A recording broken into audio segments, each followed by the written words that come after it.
चंदनपुर नाम के एक छोटे से सुंदर गांव में राजू और उसकी पत्नी गौरी रहा करते थे। गौरी, मैं सोच रहा हूँ कि अब से अपनी सब्जियां सेठ जी को नहीं भेजूंगा।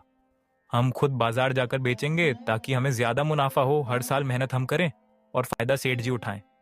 ये मुझे अब मंजूर नहीं। राजू, तुम्हारी बात तो सही है, लेकिन हमने सेठ जी के कुएं से पानी भरने का अधिकार लिया है। अगर हम उन्हें सब्जी नहीं देंगे तो वो हमें कुएं से पानी लेने भी नहीं देंगे। देखो गौरी, हर बार यही होता आया है। हम जी तोड़ मेहनत करते हैं, पसीना बहाते हैं, लेकिन हमारे हाथ में आता क्या है? लेकिन राजू, पानी के बिना खेती कैसे होगी? हमारी सब्जियां सूख जाएंगी और हम पूरी तरह बर्बाद हो जाएंगे।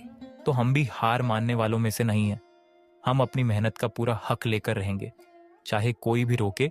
अब से हम अपने खेत के मालिक सिर्फ हम हैं, कोई और नहीं। इतना बोलकर राजू खेतों की ओर चला जाता है। थोड़ी देर बाद सेठ जी भी आ जाते हैं। वाह राजू, इस बार तो तेरी सब्जी बहुत अच्छी आई है। तेरा खेत सच में लहलहा रहा है। हाँ सेठ जी, इस बार मेहनत रंग लाई है। मिट्टी की देखभाल की, सही समय पर पानी दिया और खाद भी अच्छी डाली, इसलिए फसल भी बढ़िया हुई है। अच्छा किया। चल, हमेशा की तरह इस बार भी अपनी सब्जी हमारे गोदाम पर दे दे।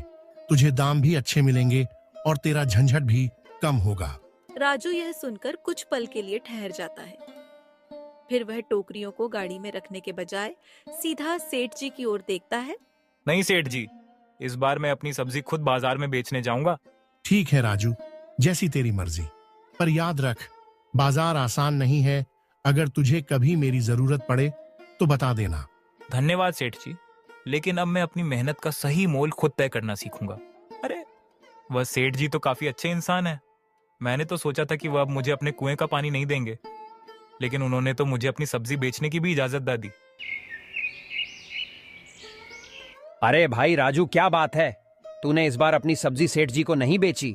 नहीं मोहन भाई, इस बार मैंने सोचा कि अपनी सब्जी खुद बेचूंगा। अब से मैं अपने माल के हिसाब से खुद ही दाम तय करूंगा। अरे, पर क्यों? सेठ जी से तुझे हमेशा पैसा मिल ही जाता था ना। हाँ, पैसा तो मिलता था, लेकिन बस उतना ही जितना सेठ जी देना चाहते थे। मुझे मेहनत से ज्यादा मुनाफा नहीं मिल रहा था।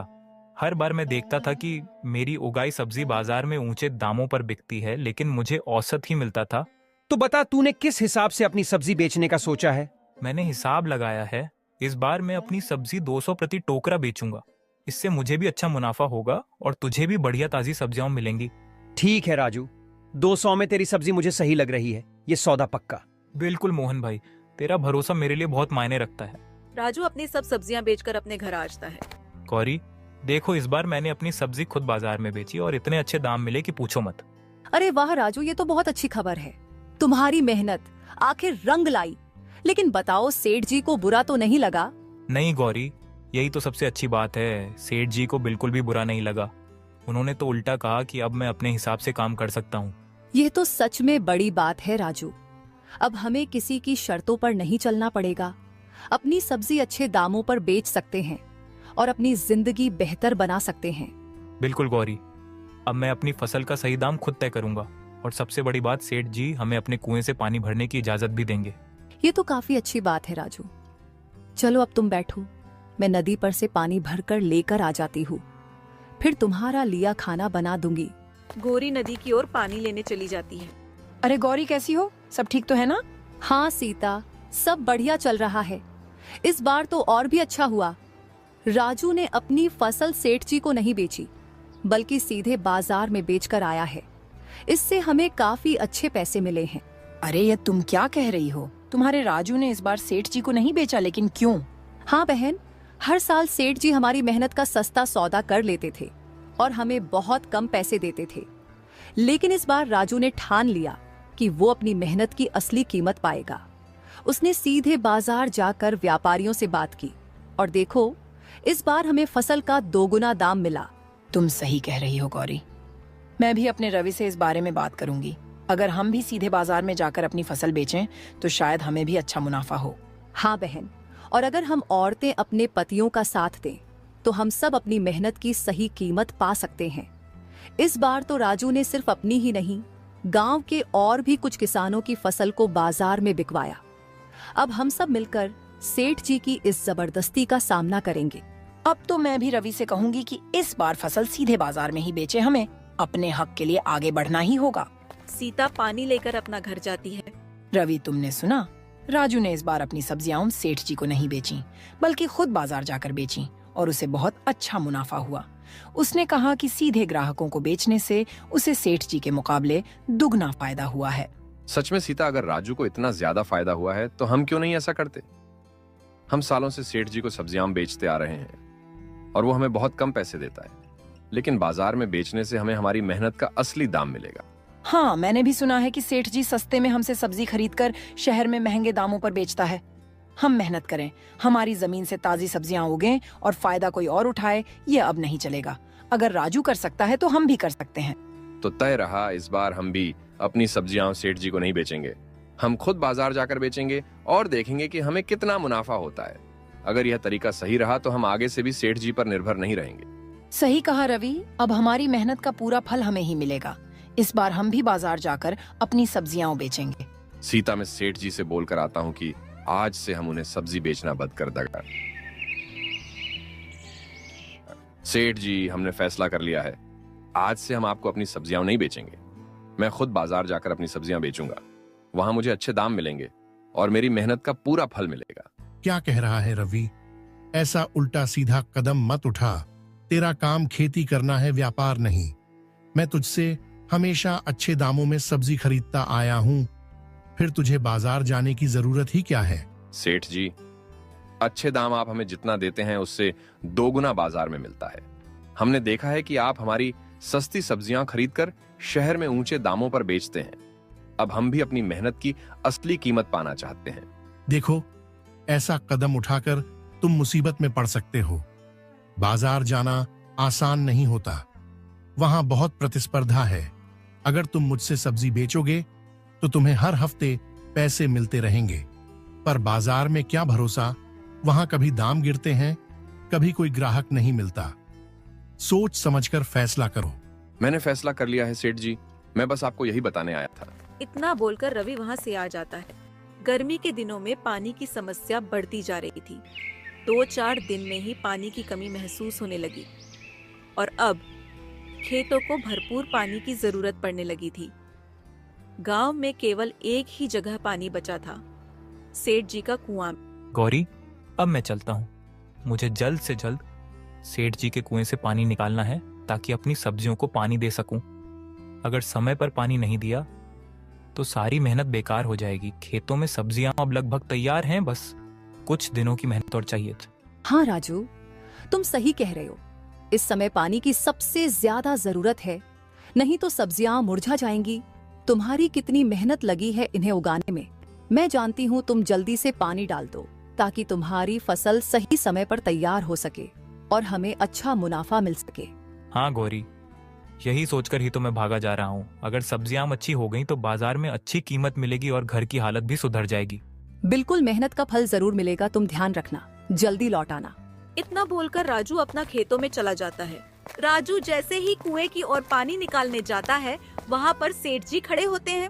सुन भाई राजू, अब तू मेरे कुएं से बिल्कुल भी पानी मत लेना। लेकिन क्यों सेठ जी, ऐसा अचानक क्यों? आप मुझे कुएं से पानी लेने से क्यों रोक रहे हैं? जब तूने मुझे अपनी सब्जी बेचना बंद कर दी है तो मेरे कुएं के पानी लेने का भी कोई मतलब नहीं है।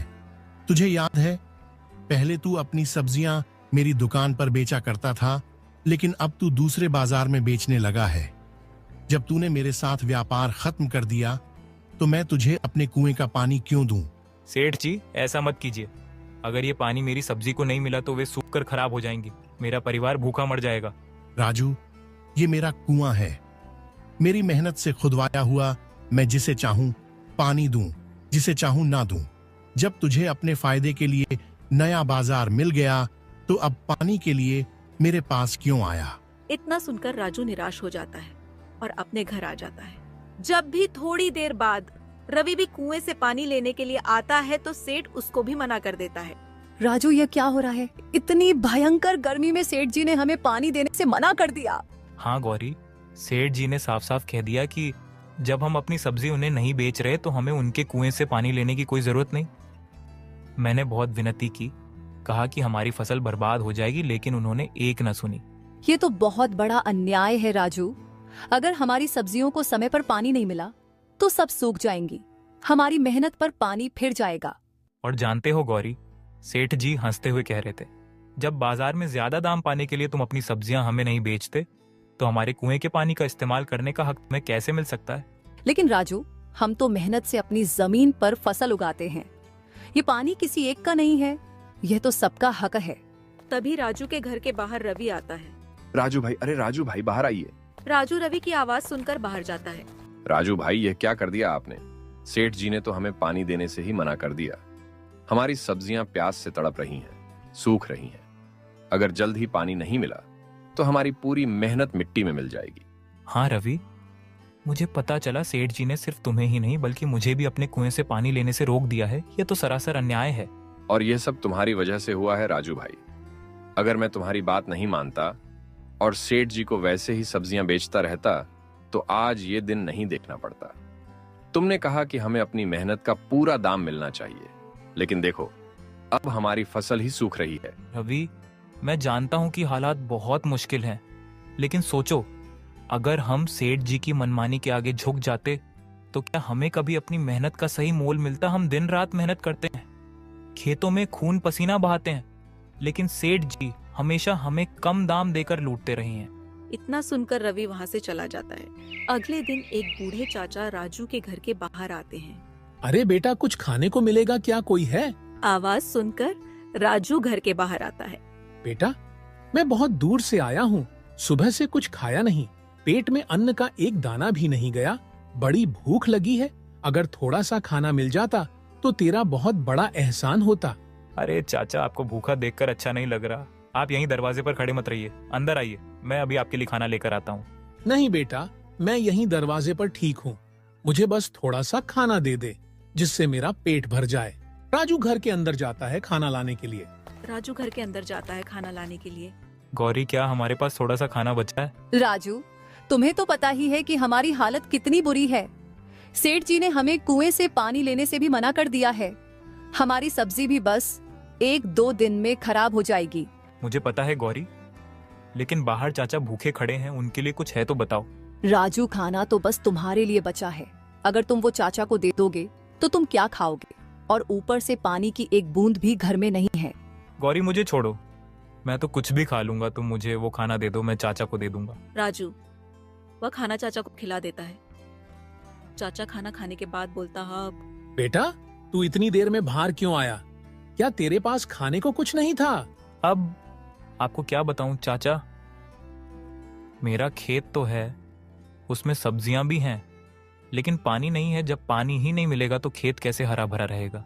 अरे लेकिन तू तो सेठ जी के कुएं से पानी भरता था ना? हाँ चाचा, हम सेठ जी के कुएं से पानी भरते थे, लेकिन अब उन्होंने मना कर दिया है। मना कर दिया? पर क्यों? पता नहीं, चाचा कहते हैं कि हमारा हक नहीं है उस पानी पर। हम तो बस अपनी फसल के लिए 2-4 घड़े पानी भरते थे, लेकिन अब वो भी नहीं मिलने दे रहे। बेटा, तू चिंता मत कर, अल्लाह सब देख रहा है, तेरा इम्तिहान ले रहा है। लेकिन तू हिम्मत मत हार, तूने मुझे भूखे पेट खाना खिलाया था, मैं यह कभी नहीं भूल सकता। अल्लाह तुझे इसकी सच्ची नेमत देगा। इतना बोलकर चाचा वहाँ से चले जाते हैं। अगले दिन जब राजू अपने खेतों पर जाकर देखा है, वह चौंक जाता है। उसके खेत पर कुआं बन चुका था और उसमें बहुत सारा पानी था। अरे, ये कुआं कहाँ से आ गया? ये तो मेरी जमीन पर नहीं था, मैंने तो कभी यहाँ कुआं खुदवाया भी नहीं। फिर ये अचानक कैसे प्रकट हो गया? मुझे लगता है ऊपर वाले ने चाचा की दुआ से मेरे खेतों पर कुआं बना दिया। राजू अपनी सब्जियों को पानी देकर तुरंत रवि के पास जाता है। रवि भाई, अब तुम्हें अपनी सब्जियों को पानी देने की जरूरत हो तो मेरे कुएं से ले लेना। अरे राजू, ये क्या देख रहा हूँ तुम्हारी जमीन पर कुआं? ये कहाँ से आ गया? पहले तो तुम्हारे पास पानी का कोई इंतजाम नहीं था। तुम तो सेठ जी के कुएं से पानी लेते थे ना, और वो भी बड़ी मुश्किल से। हाँ रवि भाई, तुम ठीक कह रहे हो। पहले हमें सेठ जी के कुएं से ही पानी लेना पड़ता था, और वो भी उनकी मर्जी पर निर्भर करता था। कभी देते थे, कभी मना कर देते थे। कई बार तो हमें बिना पानी के ही लौटना पड़ता था। हाँ भाई, सेठ जी का कुआं तो जैसे उनका खजाना था। किसी गरीब को पानी देना उनकी शान के खिलाफ लगता था। तो फिर ये बताओ, ये कुआं तुम्हारी जमीन पर कैसे खुद गया? क्या सेठ जी ने अब तुम्हें पानी देने की इजाजत दे दी? अरे नहीं रवि भाई, ये सेठ जी की मेहरबानी नहीं बल्कि चाचा जी की दुआओं का असर है। चाचा जी की दुआओं से कुआं बन गया? जरा विस्तार से बताओ, मैं कुछ समझा नहीं। हुआ यूं कि कल चाचा जी हमारे घर आए थे, बेचारे बहुत भूखे और थके हुए थे। मैंने उन्हें प्रेम से खाना खिलाया, पानी पिलाया और उनकी खूब सेवा की। जब उन्होंने पेट भरकर खाना खाया तो बहुत खुश हुए और बोले, बेटा तूने दिल से सेवा की है, भगवान तुझे इतना देगा कि तुझे फिर कभी किसी और के आगे हाथ नहीं फैलाना पड़ेगा। ये तो सच में चमत्कार है राजू। सच कहते हैं, बड़ों की दुआओं में बहुत ताकत होती है। तुम्हारी सेवा और भलाई का ये फल मिला है। तुम्हें किसी सेठ के सामने हाथ फैलाने की जरूरत नहीं पड़ेगी। राजू और रवि दोनों की सब्जियों को पानी दे देते हैं। सेठ जी का कुआं सूख जाता है और सिर्फ राजू की कुएं में पानी रह जाता। सेठ जी गजब हो गया, आपका कुआं बिल्कुल सूख चुका है, उसमें अब एक बूंद भी पानी नहीं बचा। अरे रामलाल, ये तू क्या कह रहा है? कल तक तो मेरे कुएं में भरपूर पानी था, यहाँ तक कि मैंने खुद कल शाम को इसमें पानी देखा था। फिर अचानक ये कैसे सूख गया? पता नहीं सेठ जी, लेकिन एक अजीब बात हुई है। राजू के खेतों में अचानक पानी आ गया है और उसने उसी पानी से अपनी सब्जियों को सींच लिया है। क्या राजू के खेतों में पानी आ गया और हमारा कुआं सूख गया? ये कैसे हो सकता है? कहीं ये कोई चाल तो नहीं? सेठ जी, ये कोई साधारण बात नहीं लगती। अगर आपके कुएं में पानी था और अब अचानक गायब हो गया तो जरूर कुछ गड़बड़ हुई है। सेठ समझ जाता है कि उसने जो पहले राजू को पानी देने से मना कर दिया था, यह सब उसका ही नतीजा है। सेठ तुरंत राजू के घर जाता है। राजू, मुझे माफ कर दे बेटा, मैंने तुझे अपने कुएं से पानी भरने नहीं दिया था और अब देख, मेरा ही कुआं बिल्कुल खाली हो चुका है। मेरा इतना बड़ा खेत सूखने की कगार पर है। अगर तूने मुझे पानी नहीं दिया तो मेरी सारी सब्जियां बर्बाद हो जाएंगी। सेठ जी, आपको याद है जब मैं आपके पास आया था, हाथ जोड़कर आपसे थोड़े से पानी की भीख मांगी थी? मैंने कहा था कि मेरी सब्जियां सूख रही हैं, मेरे पास दूसरा कोई सहारा नहीं है। लेकिन आपने क्या कहा था? आपने कहा था कि पानी का सूखा पड़ रहा है, कुएं में पानी कम हो रहा है और अगर मैंने पानी लिया तो आपके खेतों को नुकसान होगा। आपसे विनती की, पैर तक पकड़े, लेकिन आपने मेरे लिए कुएं की एक बूंद तक नहीं दी। हाँ राजू, मैं मानता हूं कि मैंने तुझसे गलत किया। उस वक्त मैं सिर्फ अपने फायदे के बारे में सोच रहा था, मुझे तेरा दर्द समझ ही नहीं आया। लेकिन अब मैं खुद उसी हाल में आ गया हूं। आज मुझे समझ में आया कि पानी के बिना कैसी बेबसी महसूस होती है। ठीक है मुखिया जी, अब आपको अपनी गलती का एहसास हो गया है तो आप मेरी कुएं से पानी ले सकते हैं। लेकिन याद रखना, कभी भी किसी को जरूरत नहीं, मन नहीं करना चाहिए, नहीं तो ऊपर वाला उसे दिखला देता। दोस्तों, आपको हमारी स्टोरी कैसी लगी? हमें कमेंट करके जरूर बताइए। इस स्टोरी को लाइक और शेयर करें और हाँ, हमारे चैनल को सब्सक्राइब करना ना भूलें। Thank you.